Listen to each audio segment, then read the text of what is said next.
สบายดีFC สบายดีพ่อแม่พี่น้องสุขคนคือเก่าเนาะห่างหายไปรนเนาะพี่น้องเนาะเมื่อนี้ทั้งสองเฮาสิมาอัปเดตสวนหมักถั่วอายุไรครบ1 เดือนเนาะ1 เดือนกาสิเศษนิดนึงประมาณเดือน2-3 วันเนาะเฮาปลูกประมาณวันที่20หรือ21ประมาณนี้เนาะพี่น้องเนาะมื่อนี้ก็วันที่24ที่ว่าไกลเดือนไปประมาณ2 วัน 3 วันเนาะเขาปลูกอยู่ในเดือนธันวาเนาะวันที่เศร้าประมาณวันที่เศร้าเดือนธันวาปัจจุบันเนี่ยก็เป็นเดือนมังกรปี2006ได้อายุได้1 เดือนกับอีก3 วันเนาะถือว่าตัวนี้ในการรักษาเขาขึ้นข้างใน FC กำลังขึ้นข้างเนาะเนี่ยกำลังขึ้นข้างการรักษาเขาก็กำลังใส่ปุ๋ยเทื่อเดียวเนาะกำลังใส่ปุ๋ยเทื่อเดียวนี่เขาสิใส่งวดที่2ครบ1 เดือนแล้วเนาะแต่ว่าอีก15 วันเป็นหมากเนาะเพราะว่าอายุของถั่วก็45 วันเนาะ45 วันเขาได้เก็บเนาะตัวนี้เขาปลูกอยู่ประมาณให้หน้าหนึ่งกับประมาณขนาดประมาณ10 คูณ 20 เมตรเนาะให้หนึ่งก็เลยประมาณ7 คู่ 8 คู่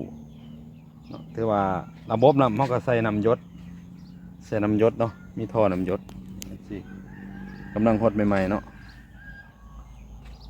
ถือว่ากำลังขึ้นข้างเนาะอายุ1 เดือนถือว่าเขากำลังขึ้นข้างเนาะตัวนี้ให้หนึ่งบ้านนั้นก็มีอีก FC พาไปเบิ่งเนาะ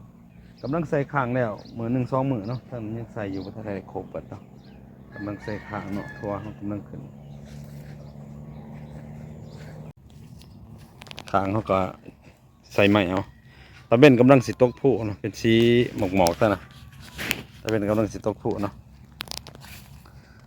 การบำรุงรักษากับบริยางเนาะ FC เนาะเขาฉีดยาประมาณหัวกระไร2 ครั้งฉีดเนาะ2 อาทิตย์เขาฉีดทีหนึ่งเนี่ยเนาะแต่ปุ๋ยกับพวกกระใส่เท่าเดียวตัวนี้ระบบน้ำหยดเนาะให้ทั้งนมเป็นบักแตงเนาะบักแตงกับอายุกับประมาณเดือนหนึ่งคือกันกำลังจอหมากเนาะบักแตงเป็นหมากใบตัวนี้เป็นบักทั่วพุ่มไม่สิเนาะมาท่านนรกหยาคู่นี่ตัวนี้เป็นบักทั่วพุ่มเนาะตัวนี้บักทั่วบ่มีขางเนาะเอาไปใส่ขางเบื้องนี้ใส่ขางเนาะกำลังหดน้ำไม่เนาะหดน้ำตัวนี้ให้หยุดหดแล้วเนาะอายุ1 เดือน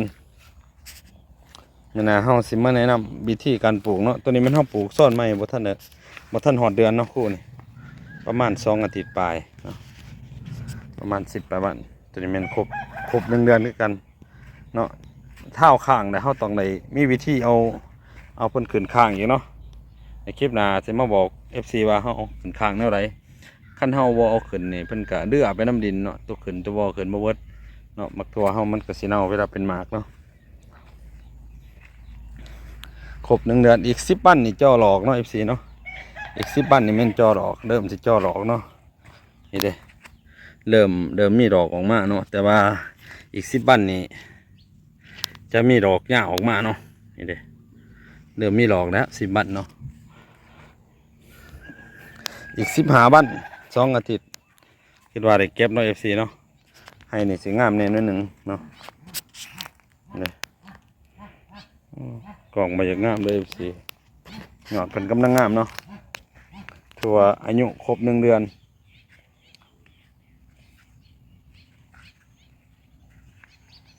ฝากคือเก่าด้วย FC เนาะฝากกดไลค์กดแชร์เนาะในคลิปหน้าเฮาสิ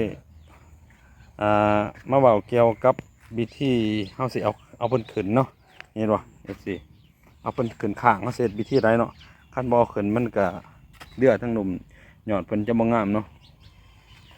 ให้เนี่ยก็บ่ทันดกหญ้าออกเนาะ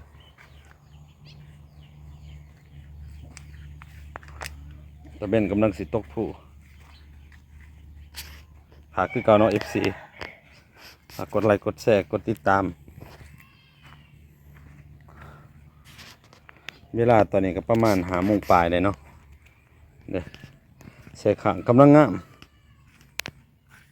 เกิดว่าคุยสิเกิด FC นี่ยอดเพิ่นจะหน่อยลงเลยเนาะ เขาสิใส่ปุ๋ยอีกประมาณ2-3 วันต้องได้ใส่ปุ๋ยอีกเนาะบนทางลุมเนาะแต่ว่าใส่ระบบนี่ต้องใส่แทงน้ำเนาะใส่น้ำหยศบนแทงน้ำเท่านั้นตอนนี้จะเป็นปลาอ้อยเขาปลูกไว้อ้อยก็ปลูกไว้เอาแนวเนาะประมาณ1 ไหหน้านี่แหละกำลังดอกซ่อนขึ้นเนาะเรากำลังซ่อนแต่ว่าอีกประมาณ10 วันนี่ดอกจะออกมาเนี่ยเนาะกำลังออกน้ำขอเนาะนี่เลย FC กำลังออกดอกเนาะ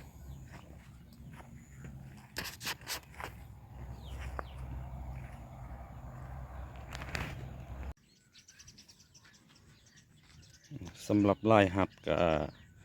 ขั้นเป็นหมากเนี่ยเนาะให้หน้าหนึ่งสิได้อยู่ประมาณ2 ล้านปลาย2 ล้านปลายกว่ากีบเนาะ FC เนาะเพราะว่าเขาเคยปลูกแต่ละปีหลายประมาณ2 ล้านปลายหา3 ล้านตัวหนึ่งให้หน้าเนาะในขนาดประมาณ20 คูณ 10 เมตรเนาะในให้หน้าหนึ่งแต่ว่าจะได้ประมาณ6-7 คู่หนอดกำลังงามเนาะตัวนั้นเป็นสวนผักเขาปลูกไว้กินเนาะสวนผักก็กำลังงามคือกันเนี่ยแม่ยาหวานเป็นมายืนขับแมวเลย